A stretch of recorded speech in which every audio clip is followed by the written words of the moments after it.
Bonjour, et bienvenue sur Film Résumé.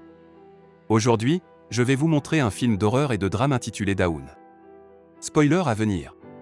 Prenez soin de vous, et bon visionnage. Jennifer est l'une des dernières personnes à rester au bureau un vendredi soir. Elle va prendre un avion pour New York pour le week-end prolongé afin de voir son ex-fiancé pour la Saint-Valentin. Elle lui envoie un mail pour le prévenir. Elle ne veut pas être en retard pour son vol, alors elle attrape un tas de bonbons et quitte le bureau précipitamment. Au même moment, un homme se prépare aussi à quitter son travail. Ils sont tous les deux au 42e étage et ils se rejoignent finalement dans l'ascenseur. Ils composent tous les deux numéros souterrains de parking. Il commence immédiatement à discuter avec elle. Elle répond mais ne semble pas intéressée. Il lui montre également une gravure inquiétante sur le mur, en disant que la personne qui a fait ça devait être complètement fêlée. Puis l'ascenseur s'arrête soudainement. Plus rien ne fonctionne. Ils essaient de faire signe à la caméra mais personne ne répond toujours à leurs appels. Pour aggraver les choses, aucun de leurs téléphones n'a de service car ils sont 4 étages sous terre. Jennifer se demande où est la sécurité de l'immeuble et craint de rater son vol.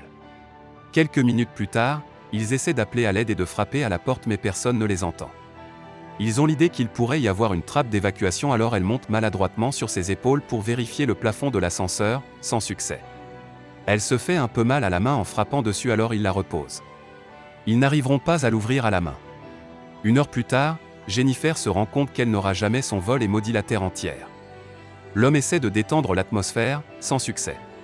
Prise de remords, elle décide finalement de lui demander son prénom et se présente finalement. La femme s'appelle Jennifer et l'homme John. Ils commencent à discuter plus ouvertement. Jennifer a soif mais n'a plus d'eau dans son thermos, alors John lui en propose. Ils se disent qu'ils pourraient ouvrir le vin que John a sur lui et réalisent qu'ils ont tous les deux un ouvre-bouteille sur eux. Jennifer refuse finalement, mais accepte l'eau de John en guide de consolation. Elle lui offre des bonbons, et propose de préserver leur ration car ils pourraient se retrouver coincés dans l'ascenseur jusqu'à mardi, car lundi est férié. 4 heures plus tard, Jennifer doit faire pipi et n'arrive plus à se retenir et John lui suggère d'utiliser son thermos. Il ferme les yeux et se bouche les oreilles. Elle complète la gravure au mur de l'ascenseur pour la rendre plus joyeuse. Il commence à parler de choses plus personnelles. Le gars lui dit qu'il n'a personne car il est trop obsédé par son travail. Jennifer dit qu'elle est pareille.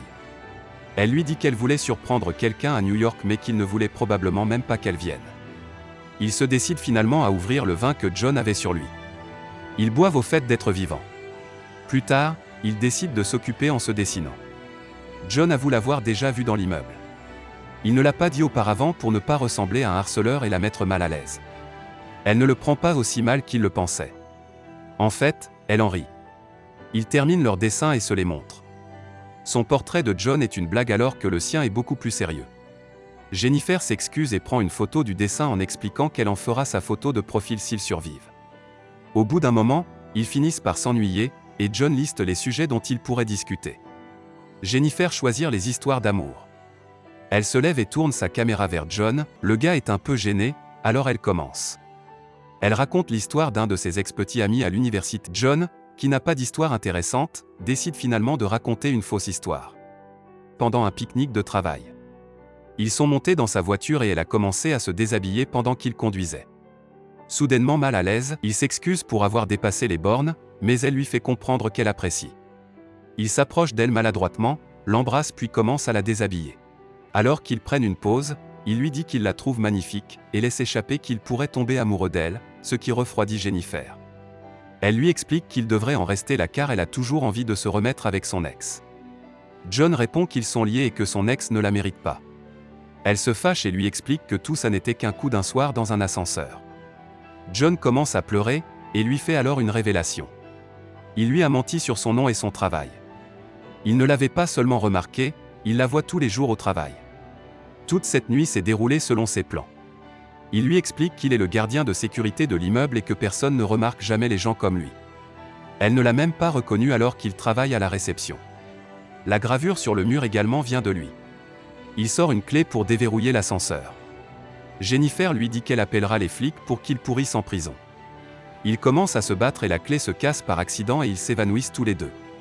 Au bout d'un certain temps, Jennifer se réveille et trouve John conscient. Elle demande ce qu'il va faire et il dit qu'il préfère la tuer que de retourner en prison. Il ouvre le cadeau que Jennifer avait acheté pour son ex-fiancé et trouve une chemise et des cigares. Il allume un cigare et commence à se moquer de Jennifer. Il lui fait la remarque que si elle avait réussi à retrouver son ex avec tous ses cadeaux, il se serait sûrement remis avec elle. Quelques minutes plus tard, comme schizophrène, il finit par s'excuser, pris de remords, et explique à Jennifer qu'il l'aime et qu'il souhaite se réconcilier. Alors qu'il est gêné par les néons de l'ascenseur, il décide de les casser avec le thermos de Jennifer. Il se rend alors compte que les ampoules sous les panneaux de plafond doivent être remplacées. Il pense qu'il peut retirer le panneau pour sortir de l'ascenseur. Il demande à Jennifer de lui donner un coup de main pour monter en promettant qu'il reviendra la chercher. Mais, Jennifer le convainc que ce sera plus facile si c'était elle qui montait car elle a moins de force. John a des doutes sur son honnêteté mais elle parvient à le convaincre. Elle se met sur ses épaules et sort de l'ascenseur. John lui indique où se trouve l'échelle, mais Jennifer décide de l'abandonner. Il trouve un moyen de sortir lui aussi et la rattrape. Il lui dit qu'elle ferait mieux de courir car il va la tuer.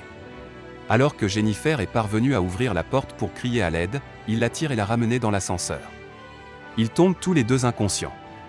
En se réveillant, Jennifer décide finalement à le restreindre avec un vêtement. Elle menace de le blesser gravement et lui fait avouer qu'il l'a piégé dans l'ascenseur. John lui explique qu'avant de devenir agent de sécurité, c'était un comptable qui travaillait pour un grand cabinet. Il lui explique que l'histoire fausse de la fille dans sa voiture était vraie, mais qu'elle s'est terminée différemment de ce qu'il avait laissé entendre. Il a fini par faire un accident et sa voiture a heurté un poteau, la fille est morte sur le coup. Il est allé en prison 6 mois et en sortant, ce job de gardien est le seul qu'il a réussi à obtenir. Jennifer est terrorisée mais ne peut rien faire. Le lundi arrive et ils sont toujours piégés.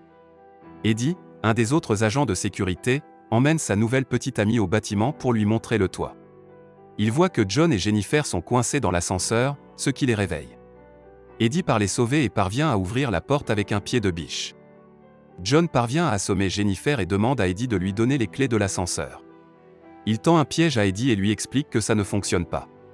Eddie décide de venir le rouvrir et John rallume alors l'ascenseur et le coupe en deux. Il assomme de nouveau Jennifer et la met dans le coffre de sa voiture. Il se change, prend un cigare et supprime toutes ses traces à la réception. Il y croise la petite amie d'Eddie qu'il tue également, puis prend la voiture. Il emmène Jennifer dans un endroit isolé pour se débarrasser d'elle. Il verse de l'essence dans une benne à ordures. Jennifer fait semblant d'être morte et parvient à s'échapper et remonter dans la voiture. Elle percute John et l'envoie dans la benne à ordures. Jennifer rallume un des cigares de John et jette le bouton allumé dans la benne, brûlant John vivant. Assurez-vous de vous abonner pour pouvoir regarder plus de résumés de films comme celui-ci. Merci d'avoir regardé.